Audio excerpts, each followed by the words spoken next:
తిరుమల తిరుపతి దేవస్థానం అంటే ఒక పవిత్ర స్థానం. ఆ వెంకటేశ్వరుడి ప్రతి ఒక్కరూ ఇలవెల్పులా కొలుసుకుంటారు. అంత పవిత్రమైనటువంటి తిరుమల తిరుపతి దేవస్థానంలో గత 5 సంవత్సరాల్లో చాలా మంది మేము తిరుపతి ఈ ప్రభుత్వం ఉంటే వెళ్ళాం, మళ్ళీ మంచి ప్రభుత్వం వస్తేనే వెళ్తాం అని చెప్పి నాకు తెలిసి కొన్ని వందల మంది పాదయాత్ర చేశారు. ప్రభుత్వం మారిన వెంటనే కొన్ని వేల మంది, వందలు కూడా వేల మంది వాళ్ళ గ్రామాల నుంచి పాదయాత్ర చేసుకుని తిరుమలకి వెళ్ళి మొక్కులు చెల్లించుకున్నారు. ఎందుకంటే అంత అపవిత్రం చేశారు తిరుమల తిరుపతి దేవస్థానాన్ని.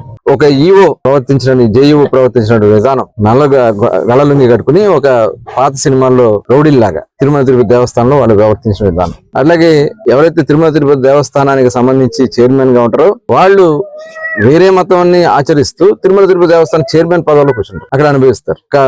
తిరుమల తిరుపతి దేవస్థానాన్ని గత ముఖ్యమంత్రి జగన్మోహన్ రెడ్డి తన సొంత పనులు చక్కబెట్టుకోవడానికి వాడుకున్నాడు. ఇది అందరూ కూడా తెలిసిందే. చివరికి అక్కడ తయారు చేసే ప్రసాదాన్ని కూడా అపవిత్రం చేసినటువంటి పరిస్థితి. ప్రసాదంలో కల్తీ జరిగింది, నెయ్యి కల్తీ జరిగింది, ఆ నెయ్యిలో జంతువుల యొక్క కొవ్వు కలిసింది అని చెప్పి ఎన్డీడీబీ రిపోర్ట్ ఇస్తే ఆ రిపోర్ట్ ను కూడా వీళ్ళు తప్పుదారి పట్టించే కార్యక్రమం చేస్తారు. నిన్న ముఖ్యమంత్రి గారిని ఎవరు ఆపలేదే. తిరుమల తిరుపతి దేవస్థానంలో ఆనాడు సోనియా గాంధీ గారు వెళ్ళినప్పుడు డిక్లరేషన్ మీద సంతకం పెట్టినారు. అన్య మతస్థులు మాకు విశ్వాసం ఉంది, మేము వెళ్తున్నాం అని చెప్పి దండం పెట్టి అక్కడ సైన్ చేసి వెళ్తారు. గతంలో మరి మన రాష్ట్రపతిగా పనిచేసిన అబ్దుల్ కలాం గారు కూడా ఆ రోజున డిక్లరేషన్ ఆయనే నేను సైన్ చేస్తానని చెప్పి పెట్టి సైన్ చేసి వెళ్ళారు. మీకు ఏంటి ఇబ్బంది ఏంటి? మీకు సైన్ చేసి వెళ్ళడానికి మీకున్న ఇబ్బంది ఏంటి? ఎవరో తిరుపతి దేవస్థానానికి మేము డిక్లరేషన్ చేసి వెళ్తామని చెప్పే అధికారం ఉంది అందరికి. దాన్ని మేము ఆపలేదే. నీ అంతటి నువ్వే ఆగిపోయి ఈనాడన్నా నీ కుటుంబ సమేతంగా మీరు వెళ్ళారా? తిరుమల తిరుపతి దేవస్థానానికి స్వామివారికి పట్టు వస్త్రాలు సమర్పించేదానికి ఏనాడన్నా సింగిల్ గా వెళ్ళడమే తప్ప కుటుంబ సమేతంగా వెళ్ళారా? ఇంకా మీరు మాట్లాడుతూ ఉన్నారు.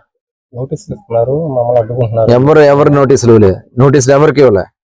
కాకపోతే అక్కడ శాంతి భద్రతలు విఘాతం కలిగించకుండా, జనసమూహాన్ని గ్యాదర్ చేయకుండా స్వామివారి దర్శనం చేసుకుని నీకు వచ్చిన ఇబ్బంది ఏంటి? అక్కడ ఏదో డ్రామా చేయాలి, షో చేయాలనే తప్ప ఇవాళ నిజంగా అలాంటి నువ్వు కూడా గ్యాదరింగ్ చేస్తే బయట వాళ్ళ సంఘాలు బోనంత మంది బయలుదేరుతా ఉన్నారు. వాళ్ళందరూ కూడా మేము కంట్రోల్ చేయాలి, శాంతి భద్రతను కాపాడాలి.